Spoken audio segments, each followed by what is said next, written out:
perdonado. Yo no sé filosofar, pero lo que se me sobra me basta para pensar que me tiene jorobado ya de tanto trabajar.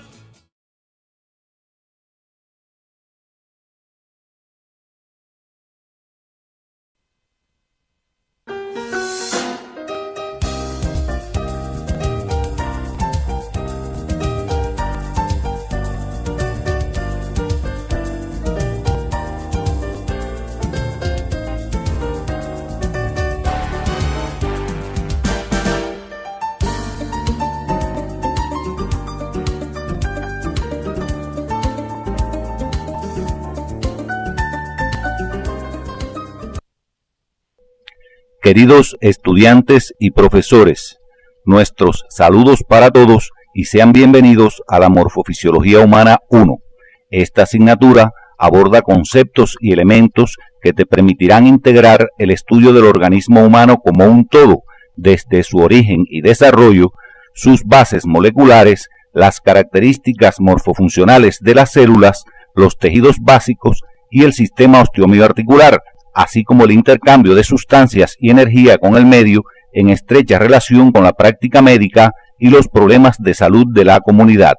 La estrategia docente a emplear tiene como elementos fundamentales la orientación de los contenidos, el desarrollo del aprendizaje independiente a través de la ejercitación y la consolidación, así como la evaluación sistemática, siempre desde los escenarios docentes de la comunidad. Durante el desarrollo de nuestra actividad abordaremos aspectos relacionados con la morfofisiología humana, su objeto de estudio y relación con otras ciencias. Teniendo en cuenta las bases moleculares y celulares de la vida, podrán interpretar los nexos internos existentes entre las propiedades fisiológicas del protoplasma, como forma primaria de organización de la materia viva, y los distintos niveles de su organización, así como las etapas del crecimiento y desarrollo humano, considerando el carácter sistémico del organismo y sus relaciones con el medio. Podrán además explicar la importancia que para la práctica médica tiene el dominio de la terminología específica en el estudio del cuerpo humano, los planos y ejes del cuerpo, teniendo en cuenta la posición anatómica, así como los diferentes tipos constitucionales. De igual manera, podrán interpretar la organización estructural y funcional de las células a partir de elementos básicos de la teoría celular y la interrelación de sus componentes para el cumplimiento de su función a través del estudio de los diferentes modelos celulares. La morfofisiología humana estudia la forma, estructura y función del organismo, así como las leyes y principios que rigen su organización, desarrollo y relaciones con el medio externo. La misma constituye un sistema de contenidos esenciales aportados por ciencias particulares con las cuales está en estrecha interrelación, como la biología celular y molecular, encargada de los aspectos moleculares de la vida, la embriología, que aborda los aspectos relacionados con la concepción y desarrollo del individuo, la anatomía humana, que estudia aspectos macroscópicos del organismo, la histología, los aspectos microscópicos, y la fisiología, encargada del estudio de las funciones. Además, toma elementos de especialidades como la genética y la inmunología. Esta disciplina guarda vínculo estrecho con los factores sociales como son las condiciones, modos y estilos de vida. Entonces, podemos entender su relación con la epidemiología y la sociología, entre otras. También se relaciona con especialidades quirúrgicas, clínicas y de medios diagnósticos como la anatomía patológica, la imagenología, el laboratorio clínico y la microbiología, a las que sirve de fundamento científico. Sin lugar a duda, el objeto de estudio de la morfofisiología es el organismo como un todo, interrelacionado con el medio ambiente. Con el desarrollo de la ciencia, y en particular de todas aquellas que forman parte de la morfofisiología humana, se han aportado grandes volúmenes de conocimientos sobre la forma, estructura, desarrollo y funcionamiento del organismo, a partir de la aplicación de métodos de estudio tanto en el individuo vivo como en el cadáver. Cuando se trata de estudiar órganos, sistema de órganos y regiones del cuerpo humano a simple vista, algunos autores describen métodos que permiten el estudio por sistemas y otros que facilitan el estudio topográfico o por regiones. Otros métodos de gran utilidad son los que permiten la valoración funcional de los componentes del organismo vivo y generalmente se realizan en laboratorios. Están observando en la imagen algunos de estos métodos de estudio. Ustedes pueden profundizar en los mismos a través del material complementario que aparece en su CD. Para el estudio de las células y los tejidos desde el punto de vista microscópico se emplean diferentes métodos y técnicas, los que necesitan de la complementación del microscopio como instrumento indispensable para poder observarlas. Para el uso del microscopio es importante que conozcan cuántos tipos de microscopios existen y el basamento de su funcionamiento de forma general, el que se sustenta en la fuente de energía y sus sistemas de lentes. De ahí que en la microscopía se empleen diferentes tipos de microscopios en dependencia del interés de estudio. Por ejemplo, microscopios que emplean radiaciones visibles, de los cuales existen diferentes tipos. Hacia la izquierda de la imagen pueden ver el microscopio óptico de campo brillante y hacia la derecha un ejemplo de microscopio electrónico, los que emplean radiaciones invisibles y que pueden ser de varios tipos.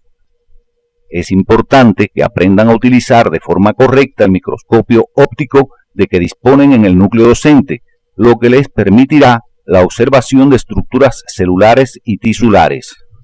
Entre las técnicas más empleadas para la observación de los tejidos está la de inclusión en parafina. De ella precisa utilidad y finalidad de cada paso. Estos contenidos los puedes estudiar siguiendo las orientaciones del CD, donde aparecen materiales complementarios correspondientes a cada uno de ellos. Otros métodos y técnicas empleados para el estudio de las células y los tejidos y que su uso depende de los objetivos del estudio pueden ser los métodos y técnicas para el estudio de células y tejidos vivos, entre los que tenemos el cultivo de tejido, que es el más empleado.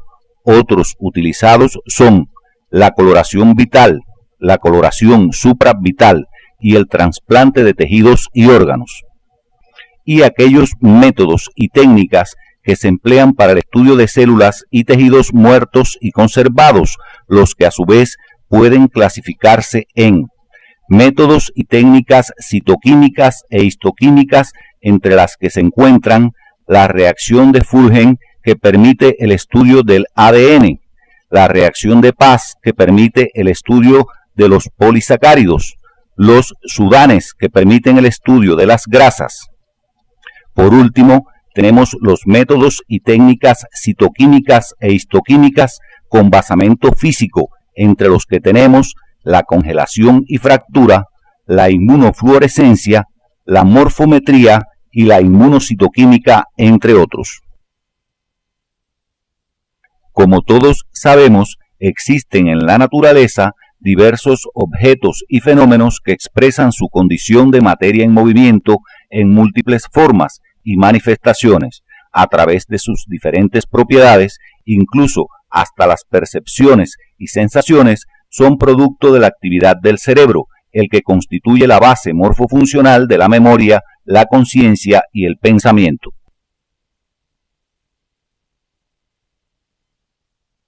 Sobre la materia, Lenin planteó: la materia es una categoría filosófica para designar la realidad objetiva, dada al hombre en sus sensaciones, calcada, fotografiada y reflejada por nuestras sensaciones, y existe independientemente de ella.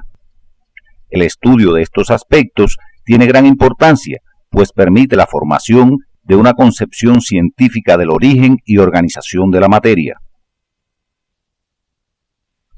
Sus propiedades y capacidad de interacción y combinación propician la aparición de niveles de organización que van desde los más simples o inferiores hasta los de mayor complejidad, llegando a formar verdaderos sistemas biológicos cualitativamente superiores con características estructurales y funcionales propias.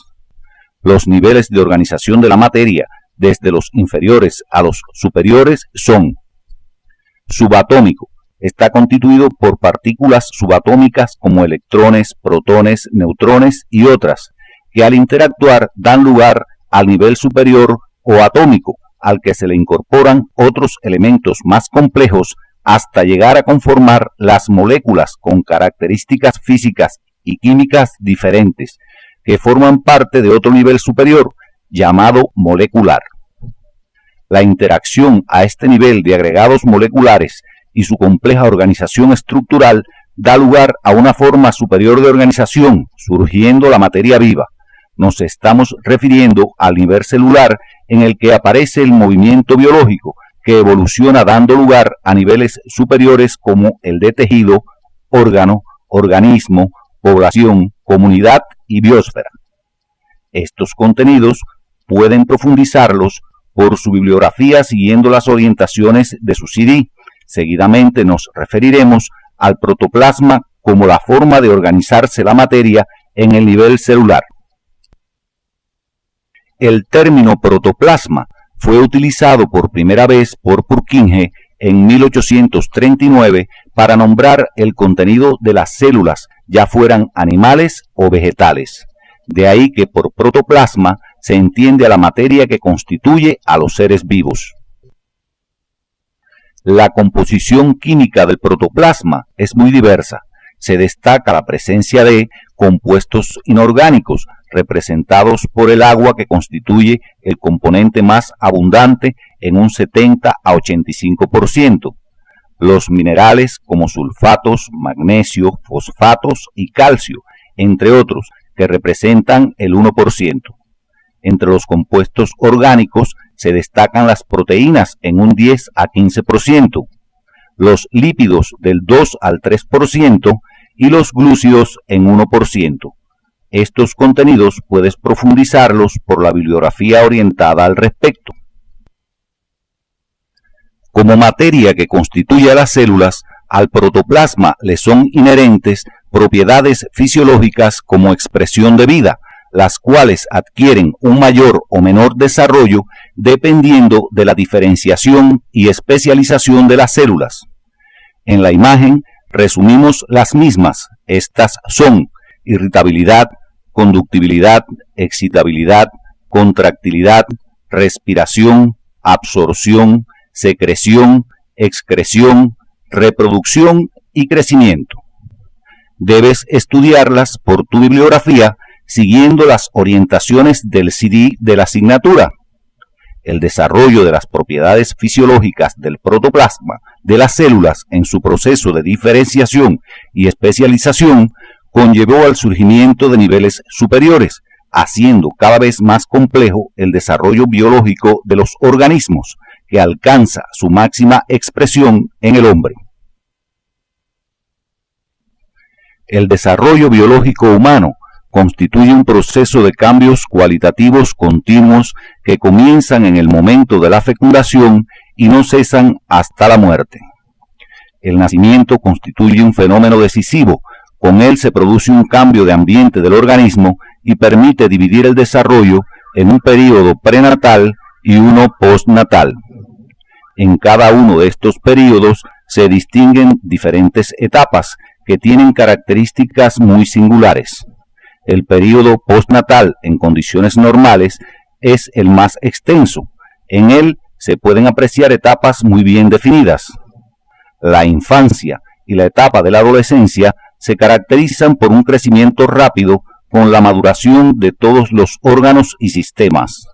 La adultez es la etapa más extensa y en ella se han alcanzado ya el máximo de capacidad física, biológica e intelectual. El individuo está completamente preparado para enfrentar los retos de la vida.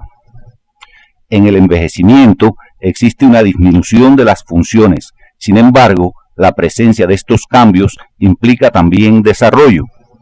El conocimiento de estas etapas permite evaluar cómo se comporta el desarrollo a lo largo de la vida y favorece la realización de acciones en la comunidad como un enfoque de prevención de enfermedades y promoción de salud. El período prenatal presenta 3 etapas muy bien definidas. Una etapa preembrionaria que se inicia con la fecundación y se extiende durante la primera semana.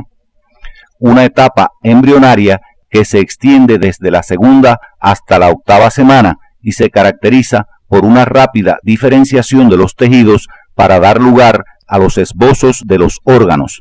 Por tal motivo, es un período de gran vulnerabilidad a la acción de agentes externos nocivos al desarrollo que pueden producir malformaciones congénitas.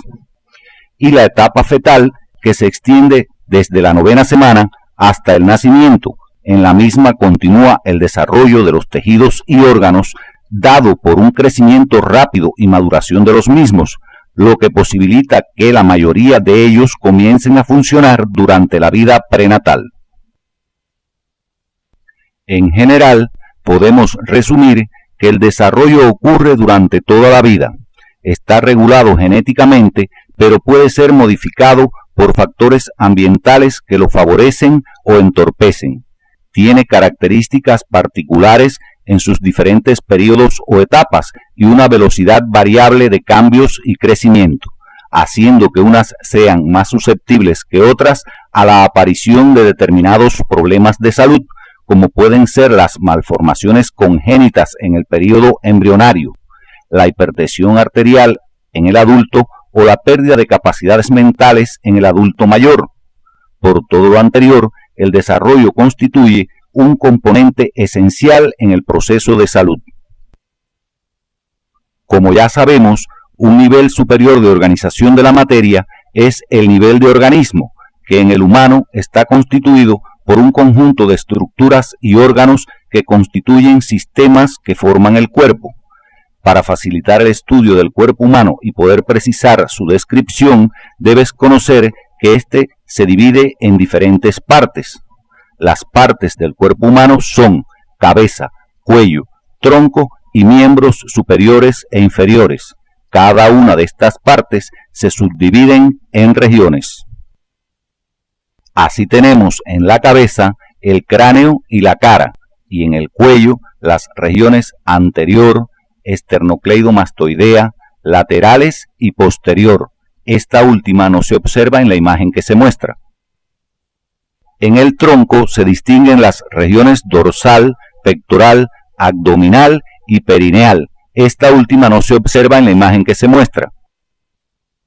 Cada miembro superior cuenta con 4 regiones que se nombran deltoidea o del hombro, brazo, antebrazo y mano, destacándose en esta última las regiones dorsal y palmar.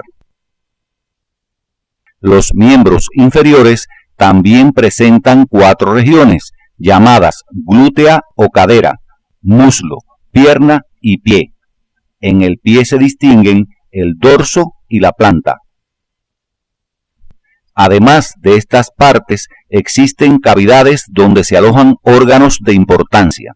En la cabeza se encuentra la cavidad craneal, que contiene al encéfalo, y en el tronco las cavidades torácica, abdominal y pelviana.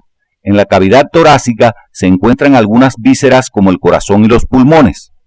En la cavidad abdominal se distinguen órganos del aparato digestivo como el estómago e intestinos y glándulas como el hígado y el páncreas. También se localizan los riñones, los uréteres y el vaso. En la cavidad pelviana se encuentra el recto, que pertenece al aparato digestivo, así como la vejiga urinaria y órganos del sistema urogenital.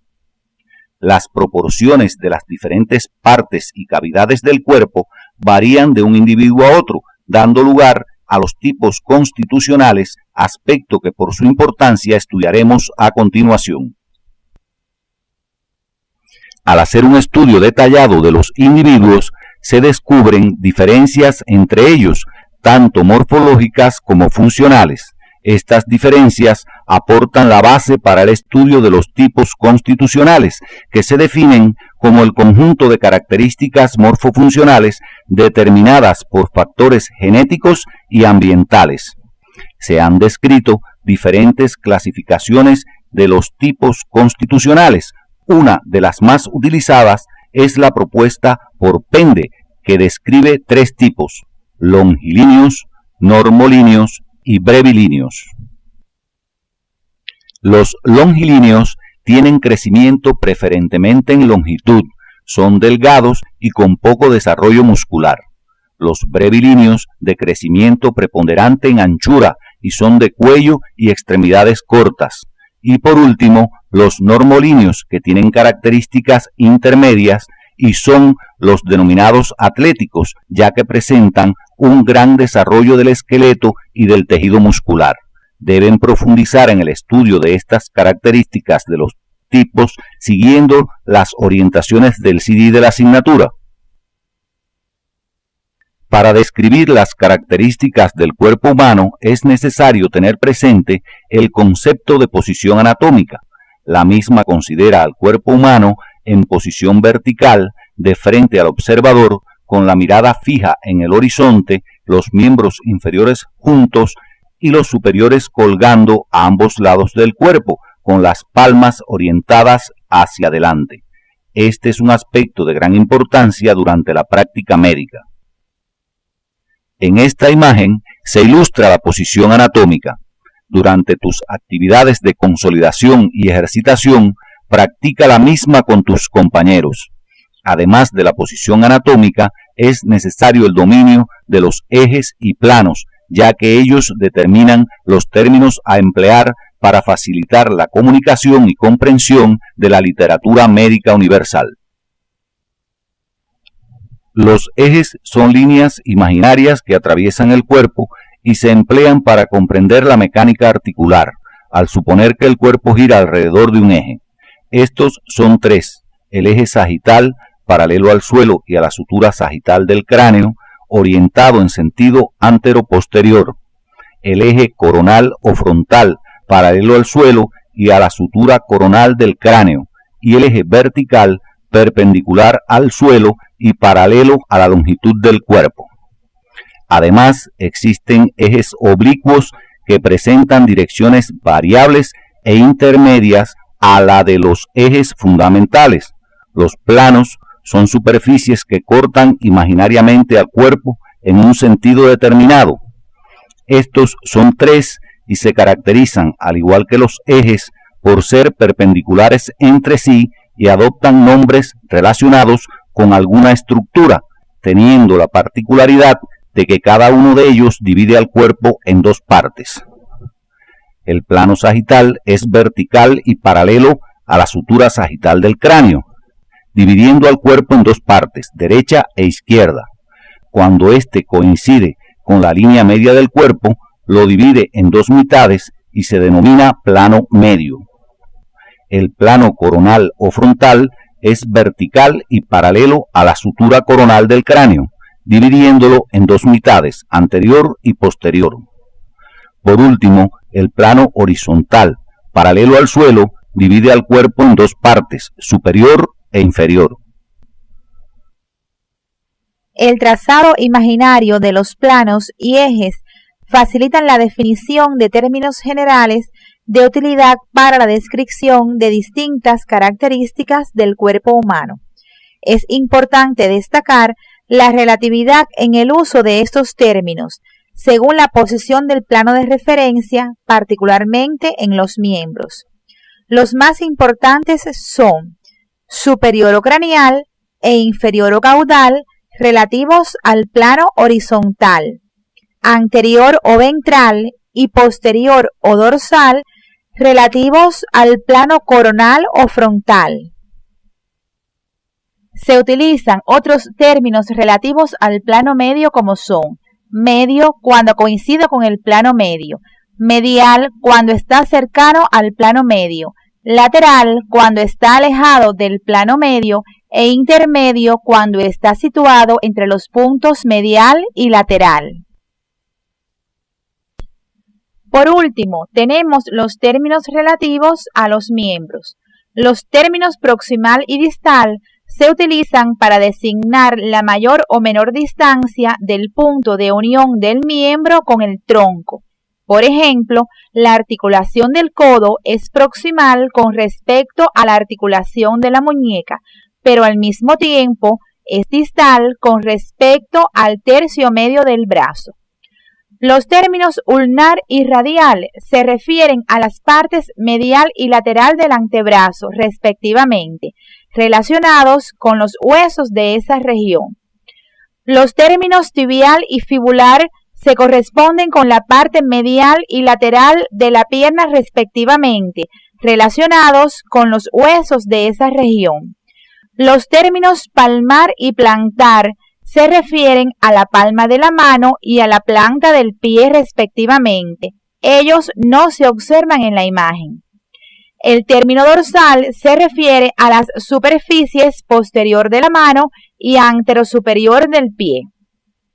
Otros términos se utilizan para las descripciones de órganos y cavidades, tales como interno y externo, cuando se refiere a las estructuras de las paredes de órganos huecos o cavidades corporales, superficial y profundo, cuando se refiere a la localización de alguna estructura en un órgano macizo o en una parte del cuerpo con respecto a la superficie del mismo. Existen otros términos generales de uso específico en el desarrollo prenatal, como son cefálico, caudal, rostral, entre otros. Para continuar con el estudio del tema, abordaremos aspectos generales relacionados con la organización morfofuncional de la célula. A principios del siglo XIX, con los descubrimientos de diversos autores, se definió la teoría celular, la cual plantea que la célula es la unidad estructural y funcional de los organismos vivos, determina las características morfofuncionales de los mismos, se origina a partir de otras células y la continuidad se mantiene a través de la información contenida en el material genético. Estos contenidos pueden profundizarlos por su bibliografía siguiendo las orientaciones del CD de la asignatura. En el desarrollo evolutivo de las células se destacan dos tipos, dependiendo fundamentalmente de la presencia o no del núcleo, entre otras características. Por lo que podemos encontrar a las células procariotas que carecen de núcleo, por lo que el material genético se encuentra libre en el citoplasma sin ninguna membrana que lo aísle. Además, presentan escasos organitos u orgánulos citoplasmáticos. Ejemplo de ellas son las bacterias.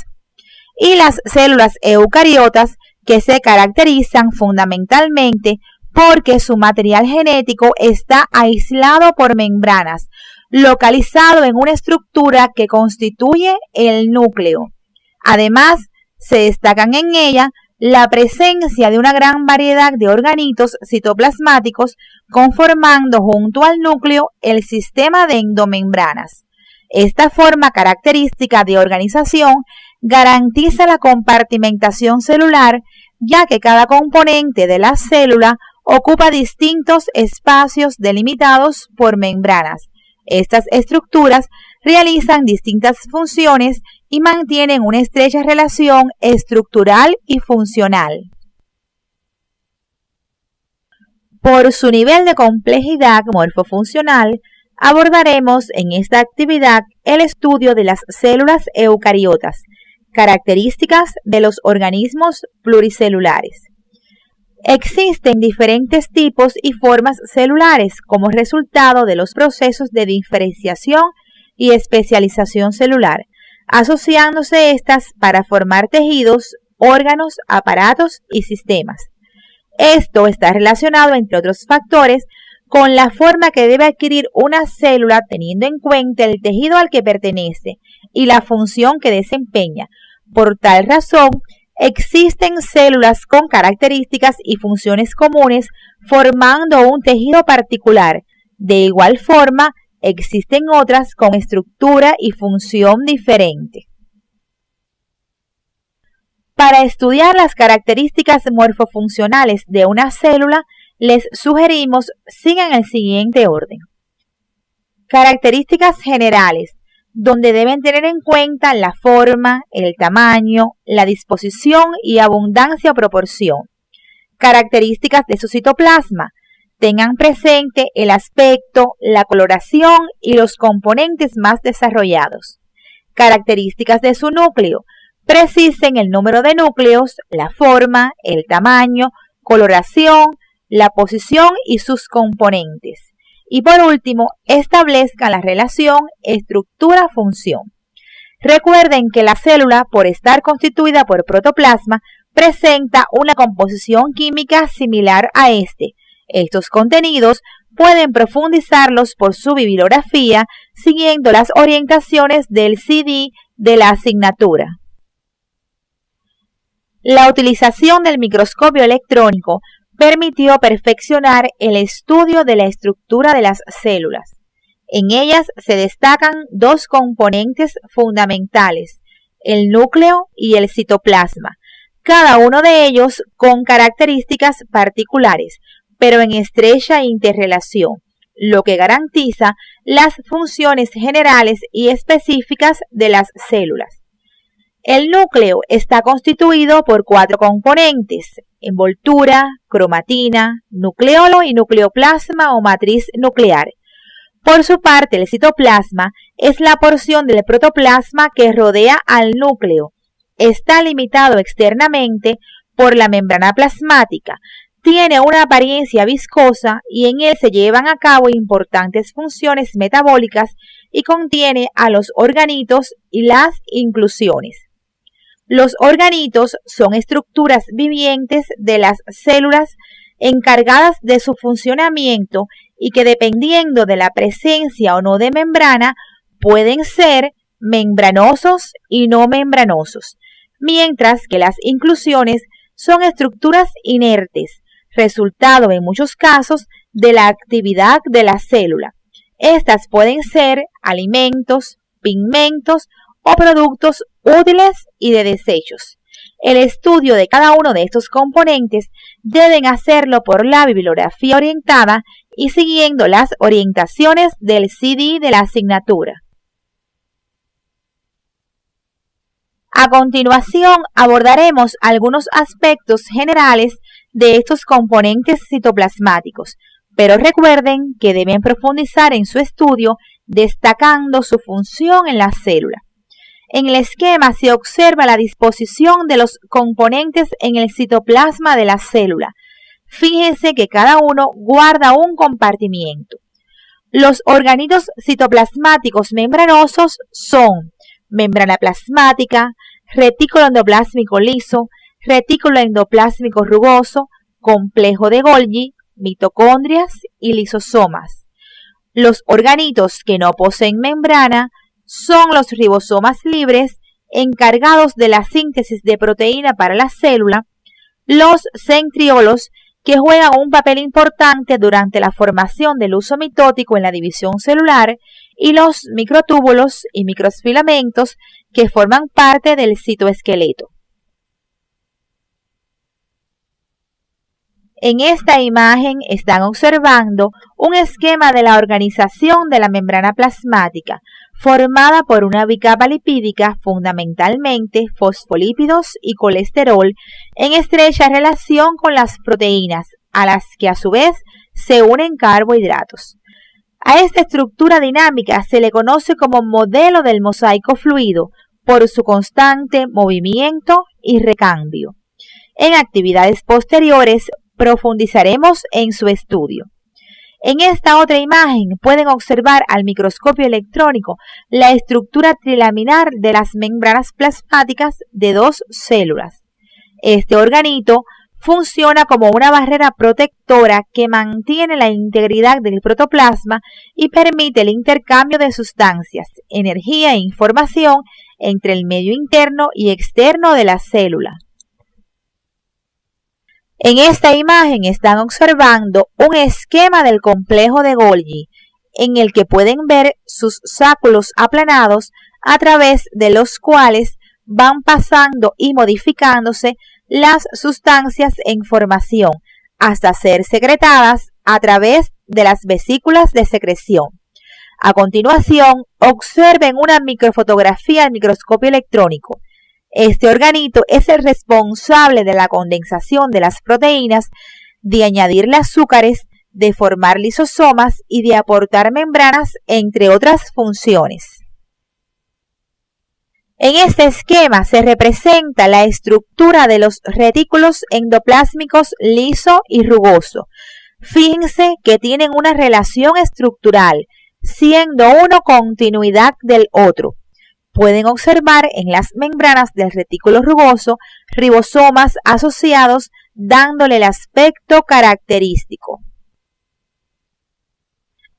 En esta fotomicrografía electrónica podemos ver los retículos endoplasmáticos liso y rugoso.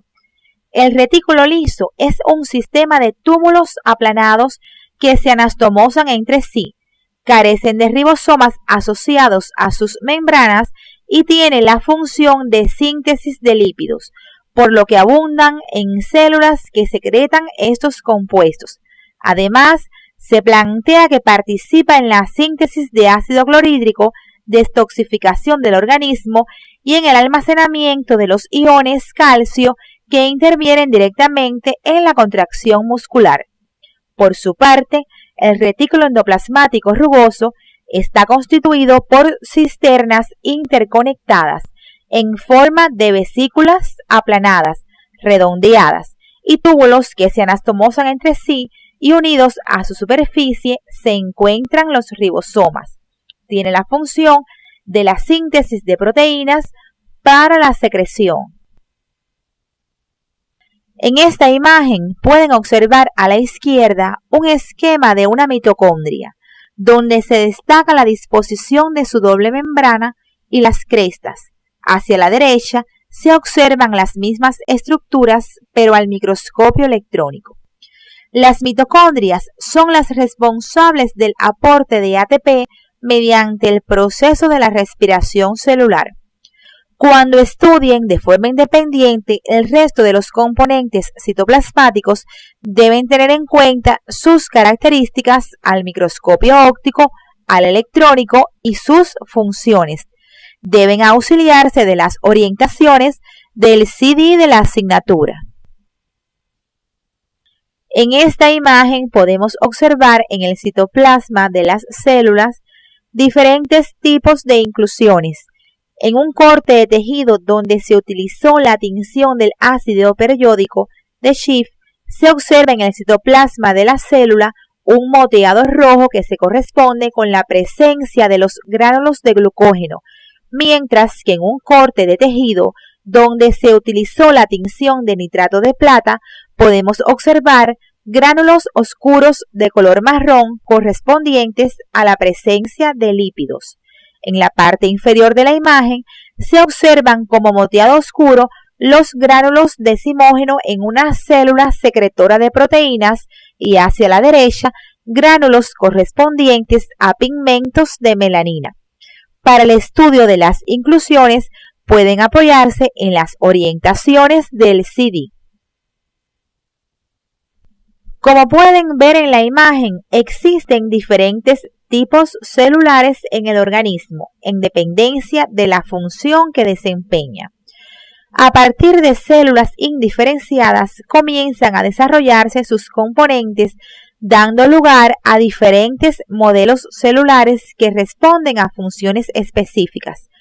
Por ejemplo, existen células cuyo aparato de síntesis ha alcanzado un gran desarrollo, permitiendo la síntesis y secreción de determinadas sustancias, ya sean proteínas, lípidos, glucoproteínas, esteroides, entre otras.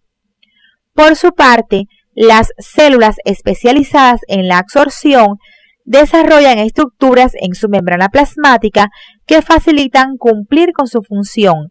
Presentan además organitos que participan en el proceso. Las células fagocíticas, por su parte, tendrán gran desarrollo de los lisosomas, entre otros componentes, ya que estos son los encargados de la digestión celular. A continuación observarán la interrelación de estos componentes en una célula secretora de proteínas. En la imagen se representa de forma esquemática la interrelación morfofuncional que se establece entre el retículo endoplásmico rugoso, el aparato de Golgi y la membrana plasmática durante el proceso de secreción de proteínas. Generalmente, estas células tienen forma cilíndrica. Observen el desarrollo de estos componentes en el citoplasma de la célula y el trayecto de la secreción desde las cisternas del retículo a través de las vesículas de transferencia hasta incorporarse a los sacos de Golgi para terminar de formarse. Luego, a través de la cara madura o secretora del aparato de Golgi, emergen vesículas de secreción con el producto en su interior. Posteriormente, la membrana plasmática desempeña un papel fundamental, permitiendo la secreción de la proteína elaborada. En este proceso, las mitocondrias aportan la energía y el núcleo dirige y controla la síntesis a través de la codificación previa de la proteína a formarse. Es importante que una vez que hayan estudiado los componentes celulares y comprendido el ejemplo que les mostramos, sean capaces de interpretar la interrelación que se establece entre los componentes del citoplasma y entre estos y el núcleo, para garantizar el cumplimiento de la función de las diferentes células del cuerpo. Utilicen los modelos orientados anteriormente. Para ello es necesario que precisen la función de cada componente y el nivel de desarrollo que alcanzan en cada una de las células, teniendo en cuenta la diferenciación y especialización de las mismas. Hasta aquí hemos abordado elementos básicos que nos introducen en el estudio de la morfofisiología humana y nos permiten llegar a las siguientes conclusiones. La morfofisiología humana tiene como objeto de estudio al organismo humano. Emplea los diferentes métodos de estudio de cada una de las ciencias que la integran y constituye el fundamento científico de las ciencias médicas. El organismo humano como un todo es el resultado de la integración de diferentes niveles de organización y desarrollo de la materia viva, en estrecha relación con el medio ambiente. El desarrollo del organismo humano ocurre durante toda la vida. Está regulado genéticamente, puede ser modificado por factores ambientales, tiene características particulares en sus diferentes periodos o etapas y constituye un componente esencial en el proceso de salud. Los tipos constitucionales expresan las diferencias individuales existentes entre las proporciones de las partes del cuerpo y tienen una alta significación práctica para el desempeño de la profesión médica. La posición anatómica, los planos y ejes del cuerpo constituyen el fundamento de la terminología científica de la morfofisiología como base para la comprensión y comunicación en la práctica médica. Todo organismo vivo tiene como unidad estructural y funcional a la célula, constituida por dos componentes básicos, el núcleo y el citoplasma, los que tienen funciones específicas expresadas por el nivel de diferenciación e interrelación alcanzado. Las características morfofuncionales de los diferentes tipos celulares del organismo dependen del proceso de diferenciación y especialización alcanzado por sus componentes. La similitud en la estructura y función de determinadas células del organismo justifica la existencia de diferentes modelos celulares. Hasta aquí hemos estudiado conceptos básicos abordados por la morfofisiología humana como ciencia y la organización estructural y funcional de la célula, los que les serán muy útiles para continuar con el estudio de la misma. Entre los componentes moleculares de la célula se encuentran los precursores de macromoléculas que serán objeto de estudio de la próxima actividad.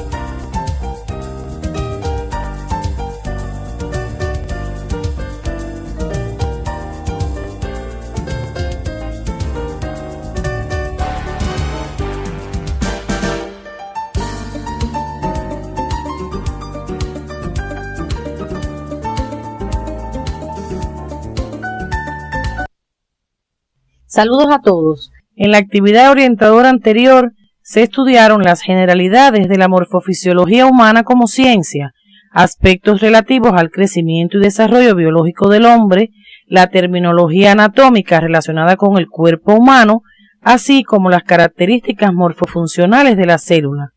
Entre los componentes moleculares que permiten la realización de las funciones celulares están los precursores de macromoléculas, monosacáridos, aminoácidos y nucleótidos, que serán objeto de estudio de la actividad orientadora de hoy. Al concluir el estudio de estos contenidos, serán capaces de explicar las características estructurales y funcionales de los precursores de macromoléculas, particularizando en sus elementos constantes y variables, propiedades y enlaces polimerizantes. El surgimiento de la vida como producto del desarrollo y transformación cualitativa de la materia provocó la selección de los elementos químicos adecuados durante el complejo proceso de evolución. Las biomoléculas están formadas principalmente por carbono, hidrógeno, oxígeno y nitrógeno. Además, suelen contener azufre y fósforo, entre otros elementos. Entre estas biomoléculas se encuentran los precursores, que al polimerizarse mediante enlaces covalentes forman las macromoléculas. La estructura básica de las macromoléculas está constituida por átomos de carbono que se unen entre sí y con átomos de hidrógeno para formar cadenas hidrocarbonadas de longitud variable y de carácter estable. En la imagen se representan varias asociaciones de los elementos químicos antes mencionados, constituyendo moléculas sencillas denominadas precursores, dentro de los que se encuentran los aminoácidos, monosacáridos y nucleótidos. Estos precursores se unen mediante enlaces covalentes y dan lugar a las macromoléculas, que tienen mayor complejidad estructural y elevado peso molecular. Así, los monosacáridos se polimerizan formando los polisacáridos. Es necesario recordar que el término polímero significa poli muchos y meros parte, de forma que los polisacáridos están formados por la unión mediante enlace covalente de muchos monosacáridos. Los nucleótidos, al polimerizarse, forman los ácidos nucleicos, mientras que los aminoácidos dan lugar a las proteínas. De esta forma, a partir de biomoléculas sencillas, surgen moléculas más complejas, que se agrupan de diferentes maneras con mayor peso molecular y son las macromoléculas. Podemos definir los precursores de macromoléculas como biomoléculas sencillas de peso molecular relativamente bajo que se agrupan entre sí para formar macromoléculas mediante el proceso de polimerización. Para comprender el estudio de los precursores hay que conocer los grupos funcionales presentes en ellos que permiten identificarlos. Entre estos grupos funcionales se encuentran el carbonilo, carboxilo, amino, hidroxilo, metileno, metilo y sulfidrilo, entre otros. Cada uno de los mismos presenta características estructurales y funcionales que participan en la determinación de las propiedades de los precursores de macromoléculas, por lo que es necesario su estudio. La función carbonilo o grupo carbonilo se presenta en dos formas: aldehído si éste se encuentra en un carbono primario o cetona si está en un carbono secundario. Los monosacáridos poseen en su estructura un grupo aldehído o cetona.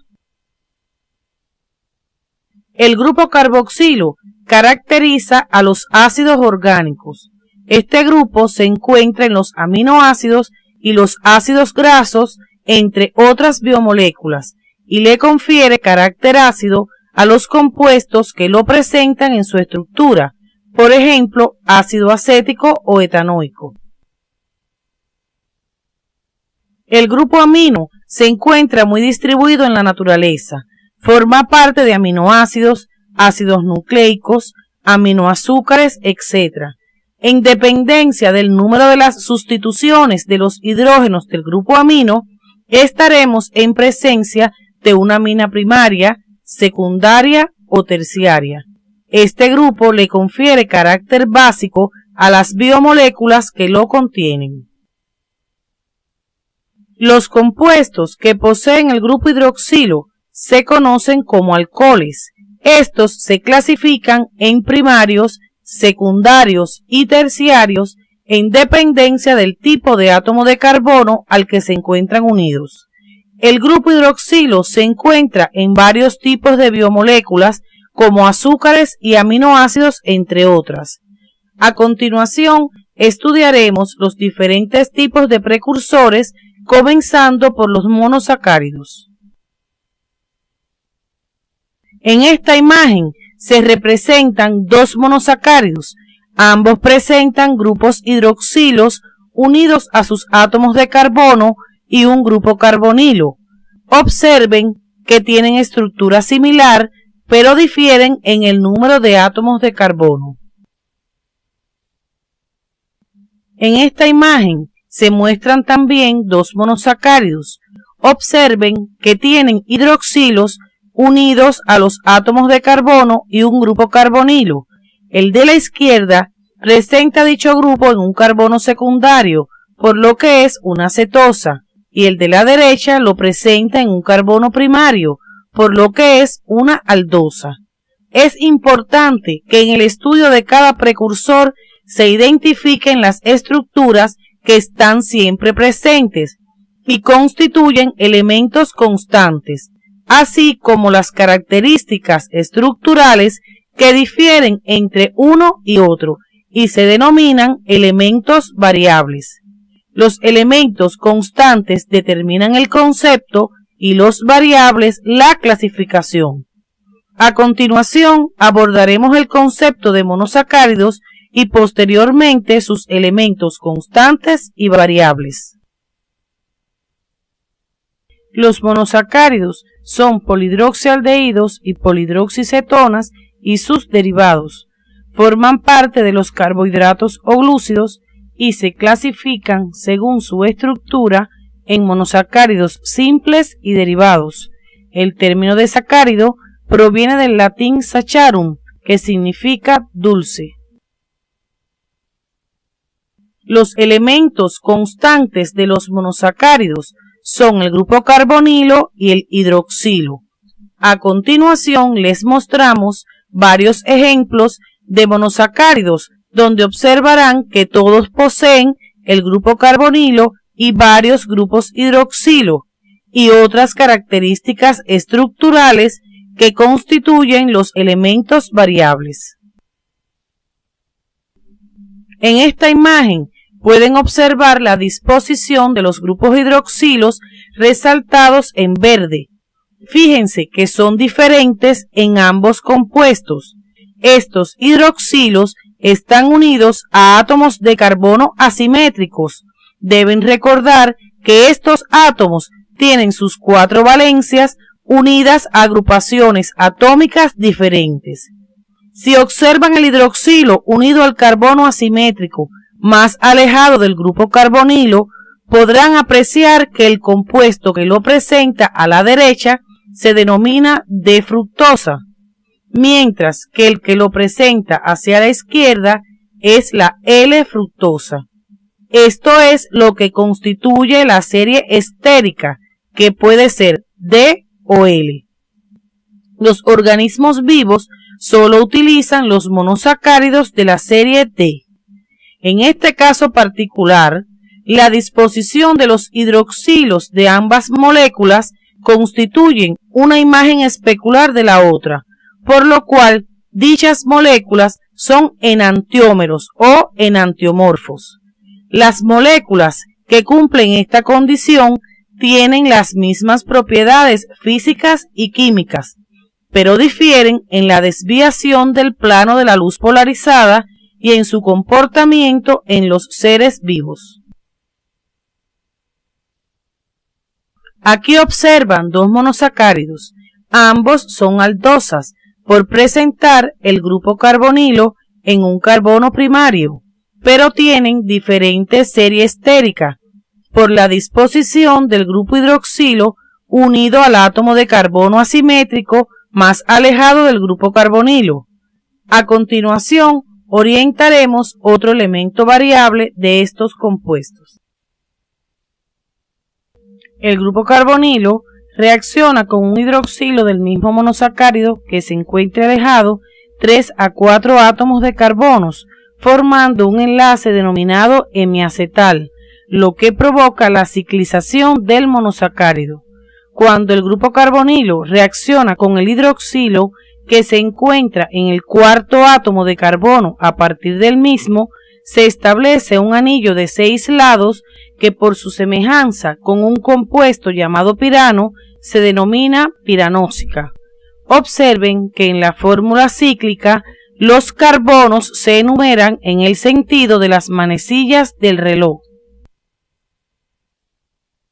Cuando el grupo carbonilo reacciona con el hidroxilo que se encuentra en el tercer átomo de carbono a partir del mismo, se establece un anillo de 5 lados que por su semejanza con un compuesto llamado furano se denomina forma furanósica.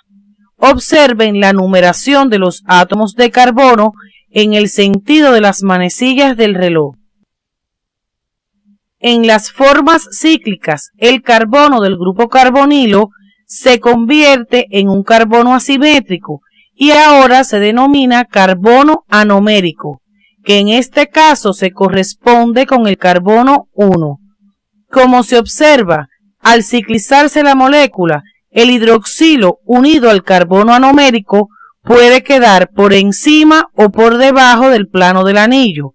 Cuando el hidroxilo del carbono anomérico está por debajo del plano del anillo, se denomina alfa, mientras que cuando está por encima es beta. Ahora estamos en condiciones de resumir los elementos variables de los monosacáridos. Los elementos variables de los monosacáridos son la posición del grupo carbonilo. Si está en un carbono primario es una aldosa, mientras que si se encuentra en un carbono secundario es una cetosa. El número de átomos de carbono, la serie estérica, que ya sabemos que puede ser D o L, la posición de los hidroxilos unidos a átomos de carbono asimétricos, la estructura del anillo, que puede ser piranósica o furanósica en los monosacáridos que tienen 5 o más átomos de carbono, y la posición del hidroxilo unido al carbono anomérico, que puede ser anómero alfa o anómero beta. En la imagen se muestra la clasificación de los monosacáridos. Los simples son aquellos que poseen un grupo carbonilo y una cadena carbonada polihidroxilada. El monosacárido puede ser aldehído o cetona, en dependencia de la posición del grupo carbonilo en el carbono primario o en uno secundario. Se denominan monosacáridos derivados a los que han sufrido transformaciones en sus grupos funcionales. Estas transformaciones pueden ser por oxidación, reducción o sustitución.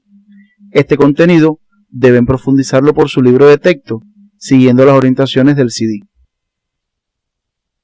Es importante que cuando estudien la clasificación de los monosacáridos simples tengan en cuenta que ésta depende de los elementos variables presentes en su estructura.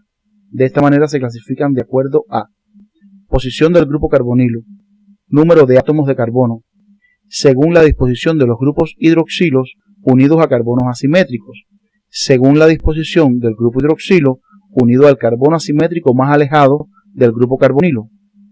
Los monosacáridos se clasifican también en dextrógiros o levógiros en dependencia a si desplazan el plano de la luz polarizada a la derecha o a la izquierda, respectivamente, al ser colocados en un polarímetro. La reacción que experimenta el hidroxilo anomérico con otro hidroxilo de cualquier compuesto da lugar a un enlace acetal. en su formación se libera una molécula de agua. Cuando el otro hidroxilo pertenece a otro monosacárido, este enlace acetálico toma el nombre de enlace glicosídico. Este es el enlace que polimeriza a los monosacáridos para formar los polisacáridos. Si el hidroxilo anomérico está hacia arriba, el enlace se denomina beta-glicosídico, mientras que si está hacia abajo es alfa-glicosídico.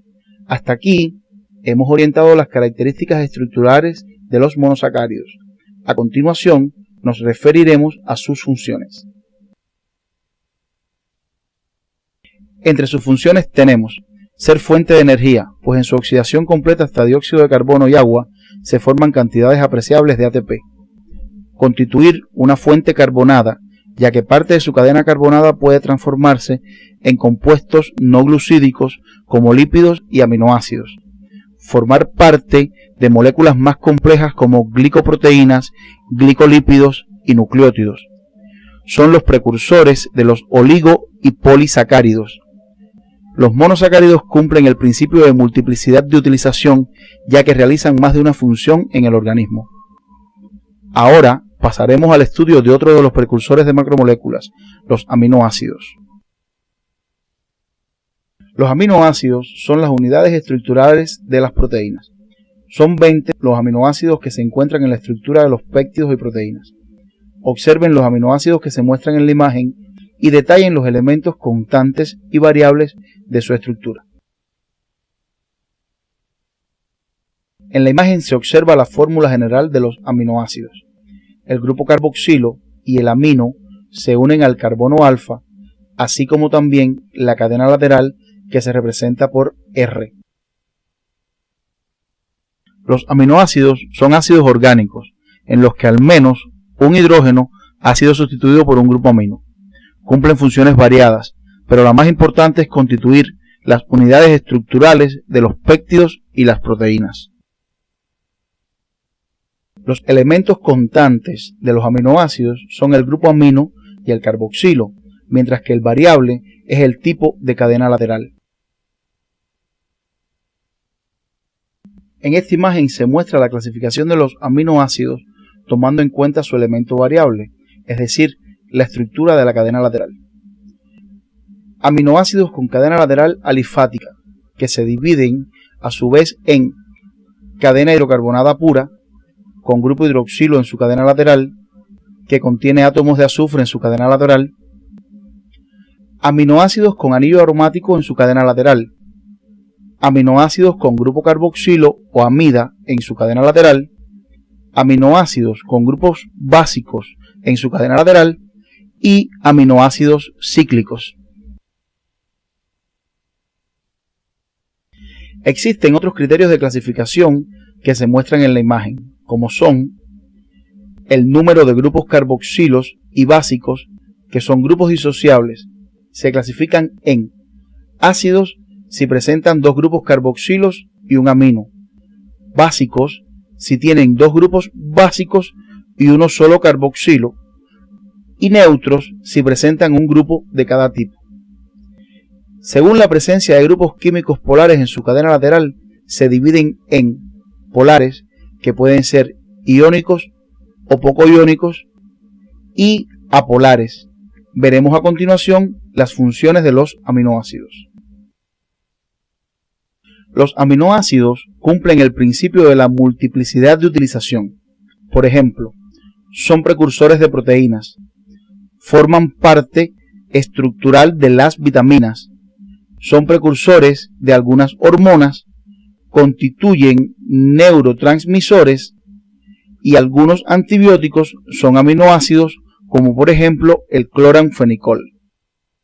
En las imágenes se muestra la formación del enlace peptídico, responsable de la polimerización de los aminoácidos. Como se observa, se libera una molécula de agua. Ya hemos estudiado dos tipos de precursores, los monosacáridos y los aminoácidos. A continuación, orientaremos el estudio de los nucleótidos, que son los precursores de mayor complejidad estructural. Los nucleótidos son compuestos formados por una base nitrogenada, un azúcar y por uno o varios grupos fosfatos. Su estructura se mantiene por los enlaces que observaremos a continuación. Aquí se observan los enlaces que mantienen la estructura de los nucleótidos. Beta-N-glicosídico entre el azúcar y la base nitrogenada. Éster fosfórico entre el hidroxilo del azúcar y el fosfato. Anhidrido fosfórico.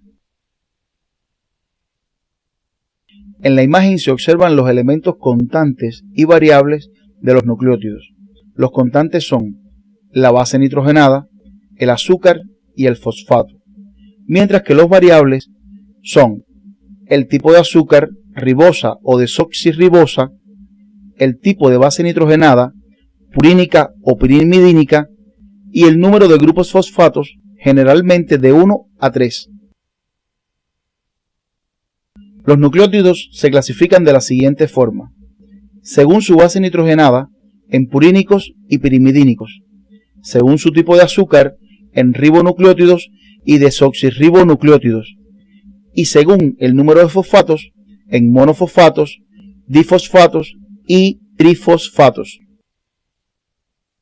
El enlace polimerizante entre los nucleótidos es el 3'5' fosfodiéster.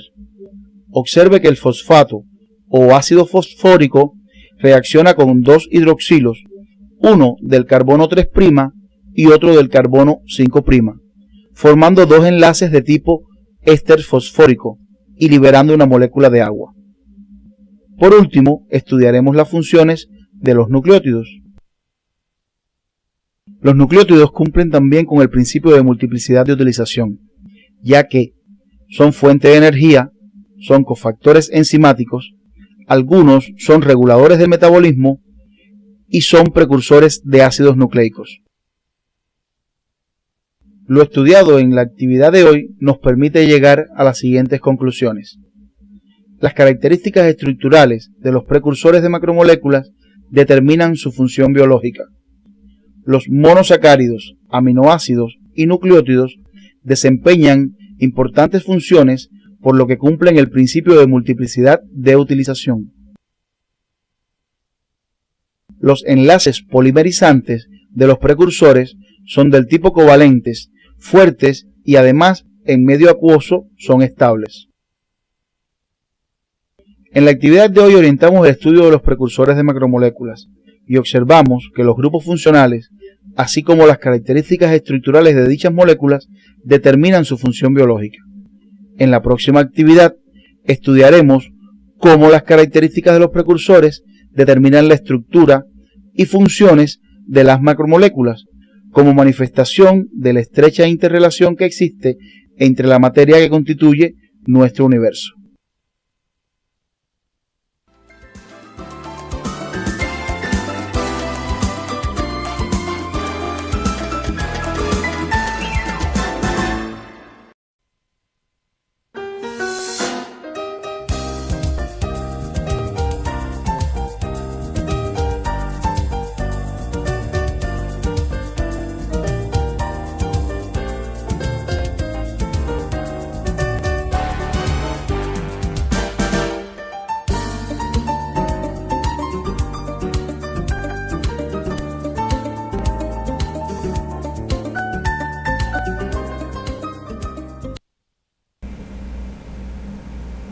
Nuestros saludos para todos.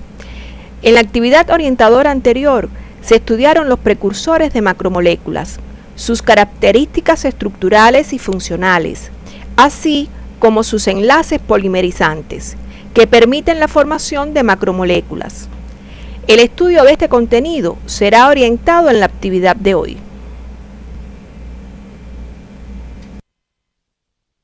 Al concluir el estudio de estos contenidos, serán capaces de explicar los principios generales de organización de las macromoléculas y a partir de ellos el significado biológico de la relación estructura-función en las biomoléculas informacionales y no informacionales.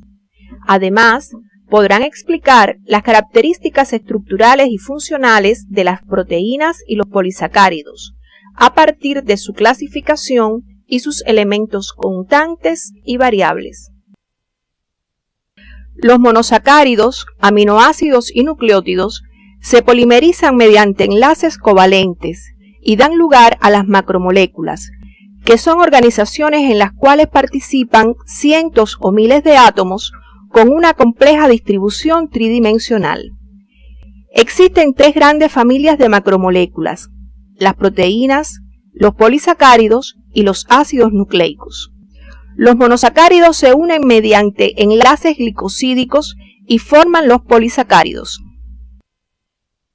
Los nucleótidos se polimerizan mediante el enlace 3'5' fosfodiéster y se forman los ácidos nucleicos. Y los aminoácidos se unen mediante el enlace peptídico para formar las proteínas.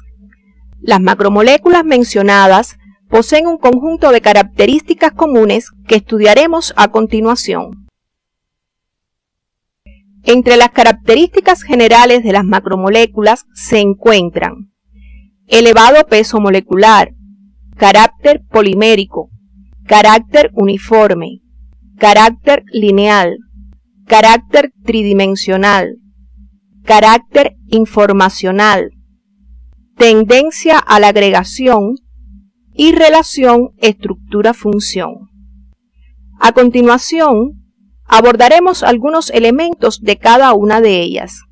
Ustedes deben profundizar en las mismas siguiendo las orientaciones del CD de la asignatura. El elevado peso molecular es una característica importante de las macromoléculas. Se consideran macromoléculas aquellas que tienen masa molecular mayor de 5 kilodaltons. El carácter polimérico está dado porque las macromoléculas son polímeros que se forman por la unión de varios monómeros, que son sus precursores. En el polímero existen propiedades que no dependen de los monómeros individuales, y sí de su organización estructural. Por tanto, las propiedades de las macromoléculas dependen de cómo se organicen sus precursores. El carácter uniforme se explica porque cada macromolécula, como pueden apreciar en la imagen, se forma por la polimerización de precursores del mismo tipo. Estos se unen mediante una reacción de condensación, con pérdida de una molécula de agua, y quedan enlazados de forma covalente, lo que le concede fortaleza a la estructura. El carácter lineal se debe a que los monómeros se unen uno a continuación del otro y forman largas cadenas poliméricas sin la existencia de ramificaciones. En la imagen se muestra la estructura tridimensional de una macromolécula. La organización espacial de las macromoléculas le confiere su carácter tridimensional. Esta estructura depende de la composición de la macromolécula. Otra característica importante de las macromoléculas es el carácter informacional. La información permite discriminar con un elevado grado de precisión con cuál molécula se interactúa, en qué sitio y bajo cuáles circunstancias. Teniendo en cuenta la forma en que se presenta la información molecular, puede ser de dos tipos, secuencial y conformacional. La imagen nos muestra la información secuencial, que está contenida en la estructura primaria de las macromoléculas y depende de la diversidad estructural de los precursores. A mayor diversidad, mayor carácter informacional. En este ejemplo, si establecemos que cada aminoácido codifica una letra del alfabeto, obtenemos una información que es la palabra amistad. El orden de colocación o secuencia de los aminoácidos determina el mensaje. En la parte inferior de la imagen pueden observar un ejemplo de información conformacional que está contenida en la estructura tridimensional, es decir, en la conformación general de la macromolécula. Este tipo de información permite la interacción de la macromolécula con otra biomolécula a través de sitios específicos, llamados sitios de reconocimiento.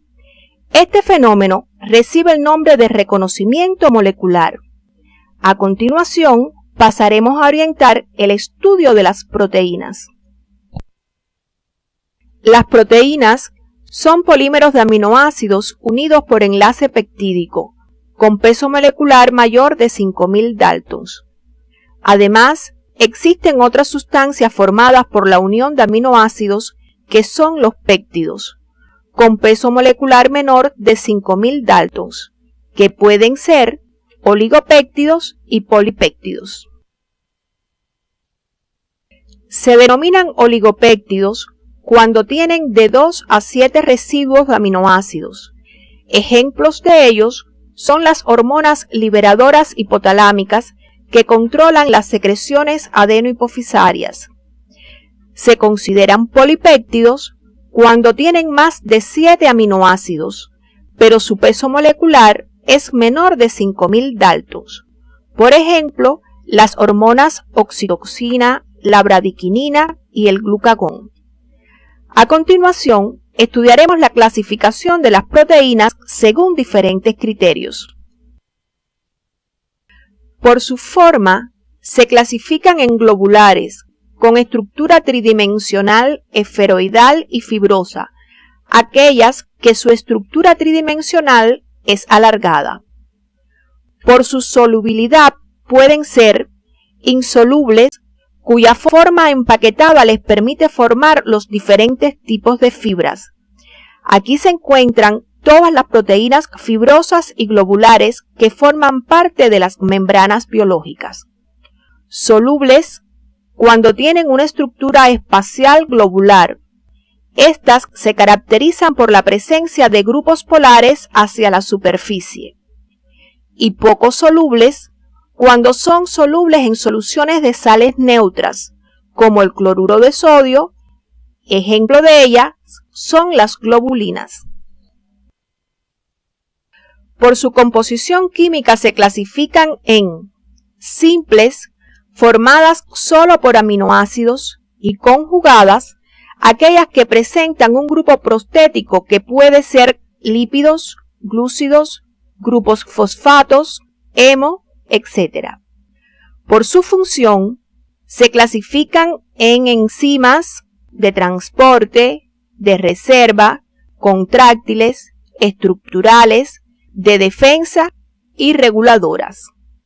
Seguidamente, orientaremos los diferentes niveles estructurales en que se organizan las proteínas para su estudio, que son primario, secundario, terciario y cuaternario, contenido que por su importancia y complejidad deben profundizar en su libro de texto siguiendo las orientaciones del CD de la asignatura. La estructura o nivel de organización primario se define como el orden o secuencia de los aminoácidos en la cadena peptídica. Constituye la estructura básica de las proteínas, está codificada genéticamente y es única para cada proteína. Es el nivel más importante, ya que determina el resto de los niveles de organización y por tanto la estructura tridimensional y la función de las proteínas. En la imagen se muestra la estructura primaria de la ribonucleasa. Son 20 los aminoácidos que pueden formar las proteínas y estos varían de acuerdo a la estructura de su cadena lateral R, lo cual le confiere propiedades físico-químicas específicas. La estructura o nivel secundario es el ordenamiento regular que adoptan sectores de la cadena peptídica a lo largo de un eje, debido a la interacción entre los grupos carbonílicos y amídicos de los enlaces peptídicos con formación de puentes de hidrógeno. Los tipos fundamentales de esta estructura son alfa hélice, hoja plegada y triple hélice del colágeno.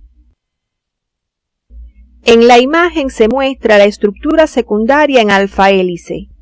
Observen que en la misma los puentes de hidrógeno son intracatenarios, es decir, se establecen entre los elementos del enlace peptídico de la misma cadena y son paralelos al eje longitudinal de la molécula.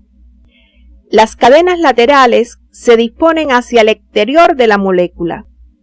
La conformación beta u hoja plegada se estabiliza también por puentes de hidrógeno, que se establecen entre los elementos del enlace peptídico, pero en este caso son intercatenarios, es decir, entre cadenas diferentes o de la misma cadena que se pliega. Las cadenas laterales de los aminoácidos se disponen por encima y por debajo del plano de la estructura. En esta imagen se muestra la estructura secundaria en triple hélice del colágeno, proteína que cumple una importante función estructural como soporte. La estructura terciaria es la disposición tridimensional de las cadenas polipeptídicas, estabilizadas por interacciones débiles y enlaces covalentes por puentes disulfuro que se establecen entre las cadenas laterales de los residuos de aminoácidos. Deben recordar que las interacciones débiles son uniones salinas o iónicas, fuerzas de Van der Waals, puentes de hidrógeno y uniones hidrofóbicas. En la imagen se observa la estructura tridimensional de la mioglobina. Esta proteína tiene la función de almacenar oxígeno en el músculo para la contracción. La estructura cuaternaria es la asociación de varias cadenas polipeptídicas para formar una unidad biológicamente activa. Generalmente está constituida por un número par de cadenas polipeptídicas idénticas o diferentes en su estructura, que se unen por interacciones débiles y algunas por puente disulfuro. En la imagen se muestran dos ejemplos de proteínas con nivel cuaternario de organización. La hemoglobina está formada por 4 cadenas polipeptídicas, 2 alfa y 2 beta, unidas por interacciones débiles. Cada cadena tiene unido un grupo prostético hemo que le permite la unión con el oxígeno. Por su parte, la insulina posee 2 cadenas polipeptídicas que se unen por interacciones débiles y puentes disulfuro. Existe una estrecha relación entre la estructura y la función de las proteínas, lo que se puede ejemplificar con el proceso de desnaturalización. La desnaturalización de las proteínas se debe a la pérdida de su estructura tridimensional y por ende de su función biológica. Ello se debe a la acción de agentes físicos o químicos que rompen las interacciones débiles que estabilizan la estructura tridimensional. Este fenómeno no afecta a la estructura primaria. Estos agentes se denominan desnaturalizantes y entre ellos se encuentra el calor, los alcoholes, la urea y las variaciones extremas de pH, entre otros. En ocasiones, una vez que son eliminados los agentes desnaturalizantes, la proteína puede renaturalizarse, recuperando su función biológica. Las propiedades fisicoquímicas de las proteínas son consecuencia de su gran tamaño y la presencia de grupos ionizables. Debido a su gran tamaño, forman sistemas coloidales cuando se encuentran dispersas en medios acuosos, no dializan, o sea, no pueden difundir a través de las membranas. Fisiológicamente, las proteínas, al no difundir a través de las membranas biológicas, crean una presión osmótica, que en este caso particular se denomina oncótica, la que contribuye a la distribución del agua y los electrolitos entre las células y el medio extracelular. La presencia de grupos ionizables en determinados residuos aminoácidos explica las propiedades eléctricas de las proteínas que orientaremos a continuación. Las proteínas presentan grupos ionizables entre los que se encuentran el grupo amino de un extremo de la cadena y el carboxilo del otro. También presentan grupos ionizables en las cadenas laterales de los aminoácidos que la componen. Algunos de estos grupos se representan en la imagen. Cuando la proteína se encuentra en un medio con alta concentración de iones hidrógeno, es decir, en un medio ácido o de pH bajo, algunos grupos ionizables como los aminos aceptan iones hidrógeno y la proteína adquiere carga positiva. Cuando la proteína se encuentra en un medio con baja concentración de iones hidrógeno, es decir, en un medio básico o de pH alto, cede al mismo los iones hidrógeno, quedando entonces con carga negativa. Existe una concentración de iones hidrógeno correspondiente a un pH determinado, en el cual la proteína presenta el mismo número de cargas positivas que negativas. Al valor de pH del medio en que se cumple esta condición y la proteína tiene carga neta 0, se le llama punto isoeléctrico. Cada proteína tiene un punto isoeléctrico propio, que depende de su estructura o nivel primario. Las propiedades eléctricas se utilizan como base en el laboratorio para muchas técnicas de separación de proteínas, como por ejemplo la electroforesis, muy utilizada para el diagnóstico de diversas patologías. Se denomina electroforesis al método de separación de moléculas basado en su desplazamiento en un campo eléctrico. Es un importante método diagnóstico, ya que se pueden separar proteínas que presentan cargas eléctricas diferentes. Ya conocen que las proteínas cambian su carga eléctrica en dependencia del pH del medio en que se encuentran. El medio más utilizado en los laboratorios clínicos es el de pH 8,6, en el cual las proteínas de la sangre adquieren carga negativa. Al colocar las mismas en un campo eléctrico, migran del polo negativo llamado cátodo al polo positivo llamado ánodo. A medida que sea mayor su carga y menor su masa molecular, migrarán más rápido, por lo que se separan. Finalmente se añade un colorante para visualizarlas. Otro tipo de macromolécula que estudiaremos en esta actividad son los polisacáridos, que se caracterizan por presentar monotonía estructural. Los glúcidos o carbohidratos son las biomoléculas más abundantes en la naturaleza. Entre ellos se encuentran los monosacáridos, ya estudiados, los disacáridos, los oligosacáridos y los polisacáridos. Los polisacáridos son aquellos que tienen más de 10 moléculas de monosacáridos. Son polímeros de monosacáridos unidos mediante enlace glicosídico, poseen un peso molecular elevado, son estables en medio acuoso y tienen como peculiaridad que no poseen un número exacto de monómeros. Los oligosacáridos son moléculas que poseen desde 3 hasta 10 monosacáridos. Casi siempre aparecen unidos a proteínas y lípidos, formando glicolípidos y glicoproteínas a las que alteran su solubilidad debido a que contienen agrupaciones altamente hidrofílicas. Los disacáridos constituyen la unidad básica estructural de los homopolisacáridos y de los mucopolisacáridos ácidos. A continuación mencionaremos su clasificación.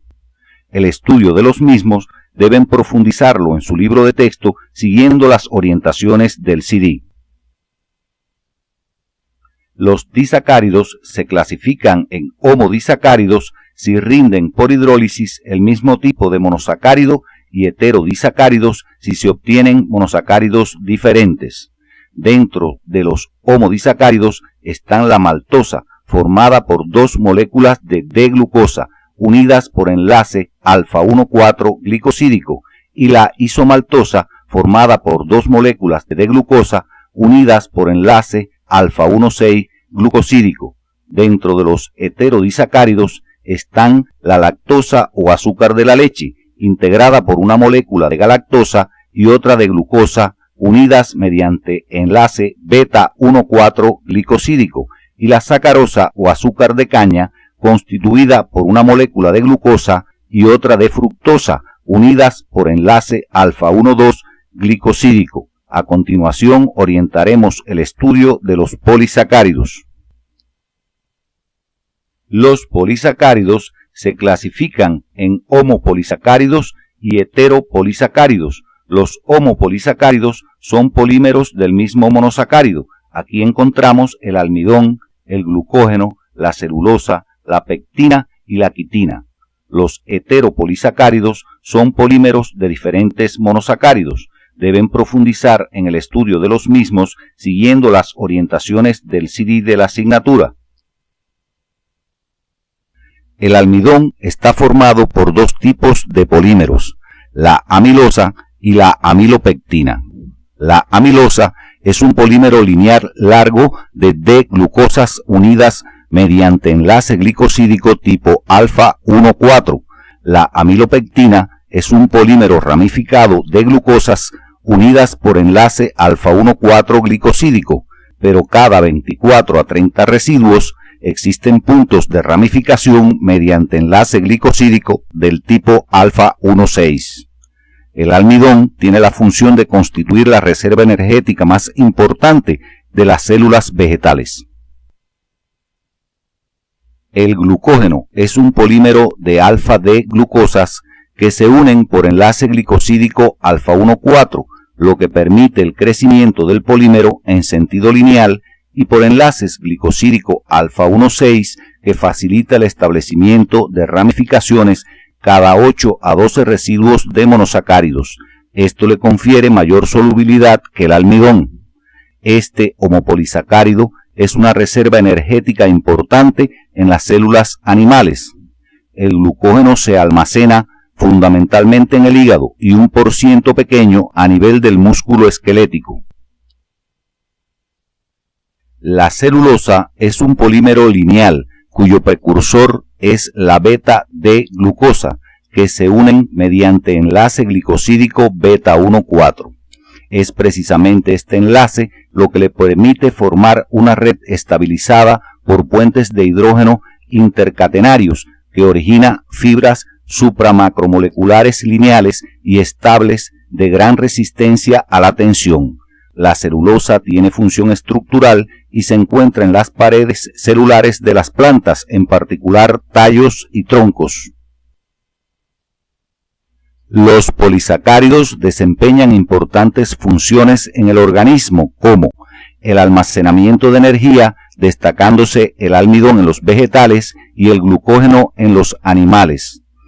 La estructural, al formar parte de la estructura de los organismos vivos, como la celulosa en las plantas, la quitina en los artrópodos y los glicosaminoglicanos en los vertebrados. Y el reconocimiento molecular, función en que participan los glúcidos de la membrana plasmática. En la actividad orientadora de hoy, arribamos a las siguientes conclusiones. Las macromoléculas se forman por la unión de sus precursores mediante enlaces covalentes y tienen elevado peso molecular. Entre ellas se encuentran los polisacáridos, los ácidos nucleicos y las proteínas, siendo estas últimas la de mayor diversidad estructural y funcional. Existe una estrecha relación entre la estructura y la función de las macromoléculas, siendo el nivel primario el que determina el resto de los niveles estructurales. Las proteínas cumplen con el principio de multiplicidad de utilización, debido a que son capaces de cumplir múltiples funciones en el organismo. Los polisacáridos son las macromoléculas más abundantes en la naturaleza y sus funciones más generales son la de almacenamiento, la estructural y la de reconocimiento. En la próxima actividad orientadora continuaremos con el estudio de otra macromolécula de gran importancia biológica por su participación en los procesos de la herencia. Nos referimos a los ácidos nucleicos.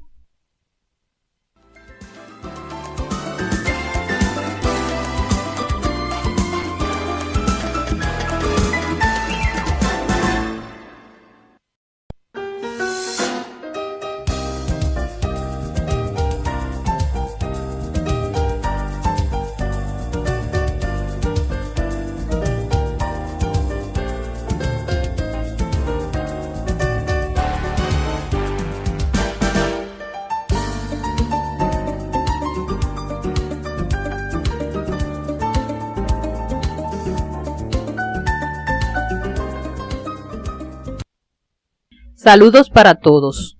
En la actividad anterior orientamos el estudio de las características generales de las macromoléculas, particularizando en los polisacáridos y las proteínas.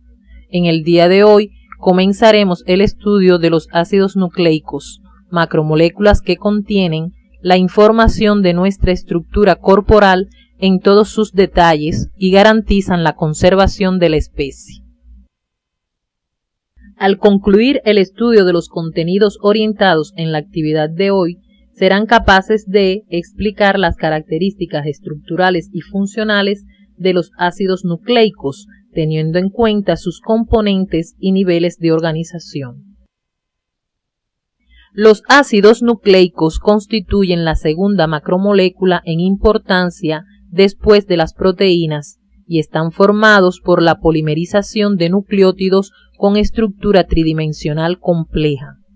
Sus funciones están relacionadas con el aparato genético celular en la conservación y transmisión de los caracteres hereditarios de generación en generación, aspectos de gran valor en la perpetuación de la especie. Existen dos tipos principales de ácidos nucleicos, el ácido desoxirribonucleico y el ácido ribonucleico. Ambos están formados por nucleótidos unidos entre sí por enlaces 3', 5' fosfodiéster, pero se diferencian en que el azúcar que está presente en el ácido desoxirribonucleico es la 2-desoxirribosa, mientras que en el ácido ribonucleico es la ribosa. Comenzaremos a continuación el estudio del ADN o ácido desoxirribonucleico. En la imagen se muestra la estructura de una de las cadenas del ácido desoxirribonucleico o ADN, localizado mayoritariamente en el núcleo de la célula. En la parte superior de la molécula, de izquierda a derecha, se representan las bases nitrogenadas que posee el ADN: citosina, adenina, guanina, timina.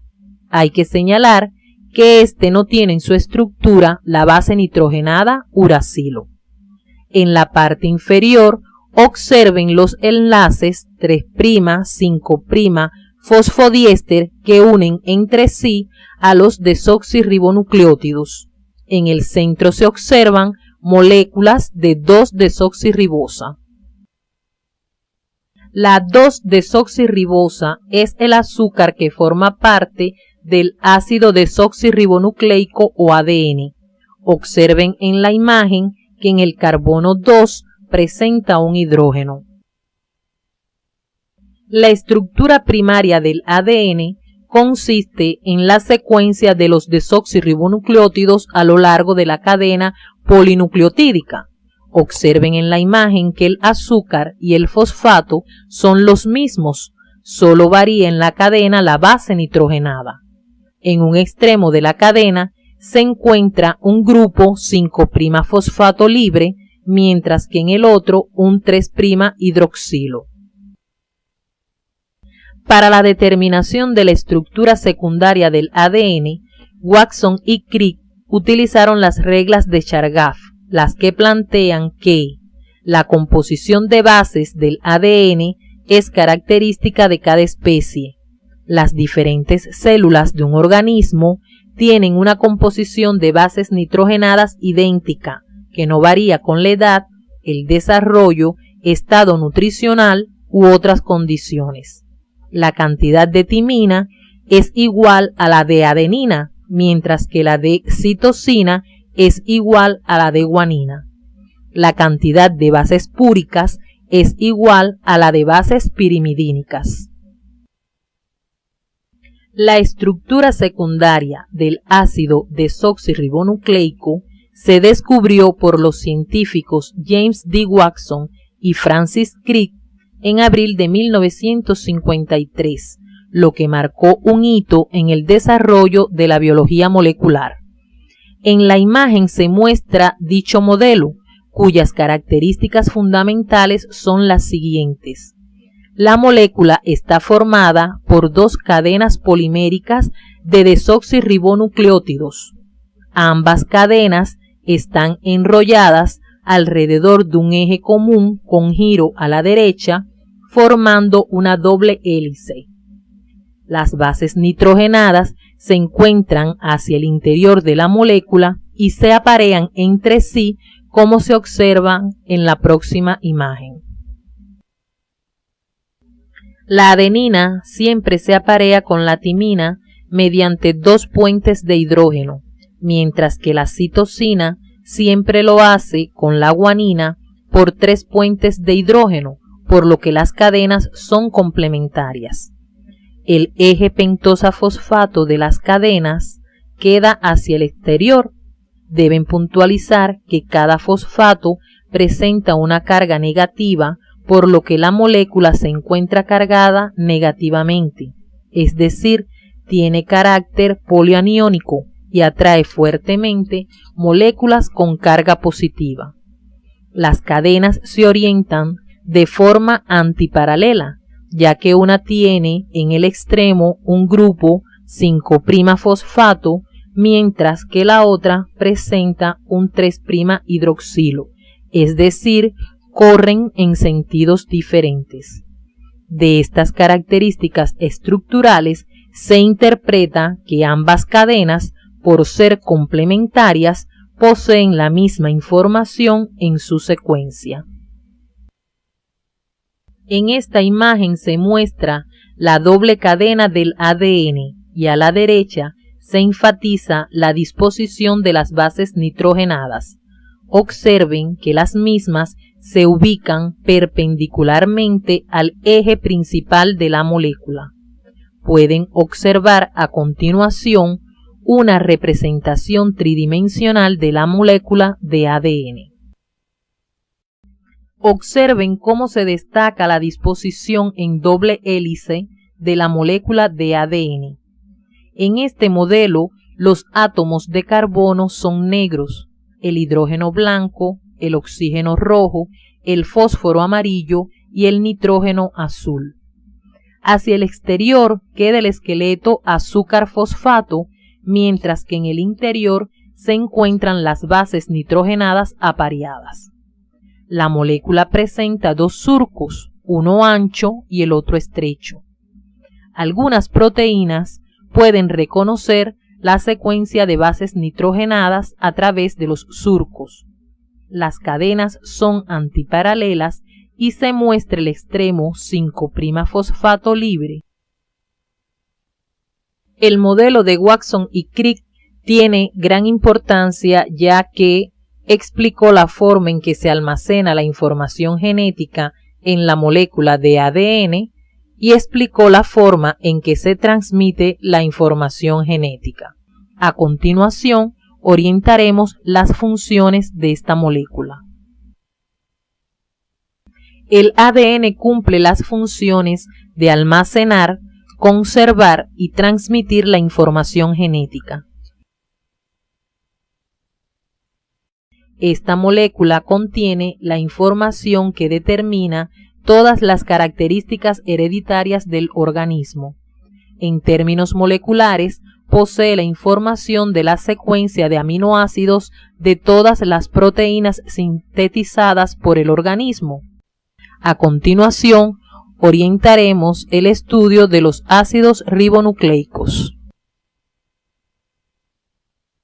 En la imagen se muestra la estructura de la cadena del ácido ribonucleico o ARN. En la parte superior de la molécula de izquierda a derecha se muestran las bases nitrogenadas citosina, adenina, guanina y uracilo. Hay que señalar que los ARN no tienen en su estructura la base nitrogenada timina. Observen en la parte inferior los enlaces 3', 5' fosfodiéster que unen entre sí a los ribonucleótidos y en el centro al azúcar ribosa.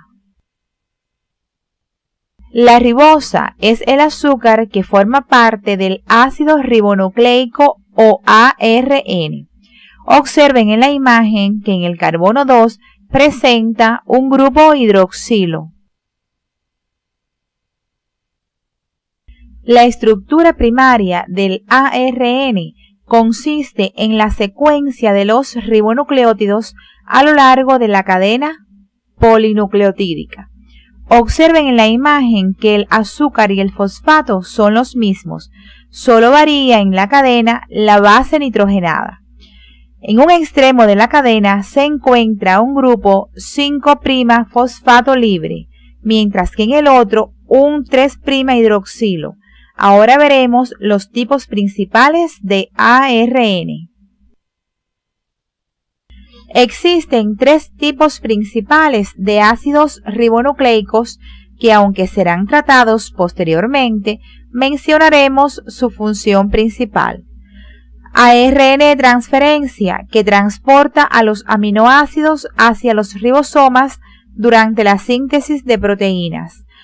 ARN ribosomal, estructura que participa en la síntesis de proteínas, y ARN mensajero, que lleva la información genética desde el ADN al ribosoma para la síntesis de proteínas. Otras funciones que realizan los ARN relacionadas con la síntesis y procesamiento de las proteínas son participar en el procesamiento de otros ARN, participar en el proceso de secreción de proteínas, actividad catalítica, y en algunos virus son portadores de la información genética. Comenzaremos ahora el estudio de cada tipo de ARN. Los ácidos ribonucleicos de transferencia se caracterizan por ser polinucleótidos pequeños que están compuestos por 60 a 95 nucleótidos, aunque la mayoría tienen 76. Presentar bases modificadas, es decir, otras bases que no son las 4 bases que habitualmente tienen los ARN, y presentar estructura tridimensional similar entre ellos.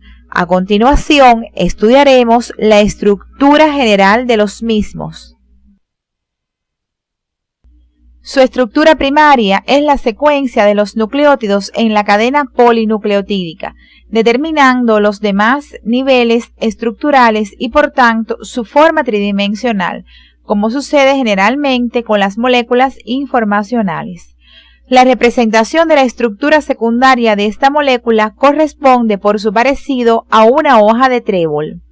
Observen que está constituido por una sola cadena que se pliega en 4 sectores de apareamientos de bases, llamados tallos. En esta estructura, un tallo y su asa correspondiente forman un brazo, y cada brazo tiene una longitud y disposición característica.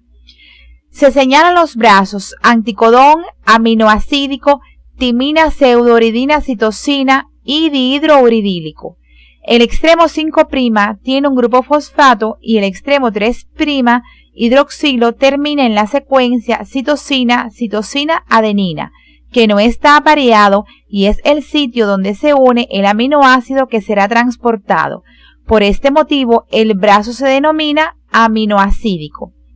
En el extremo del brazo anticodón se encuentran 3 bases nitrogenadas consecutivas que constituyen el anticodón, estructura responsable de reconocer el codón del ARN mensajero en el proceso de síntesis de proteínas.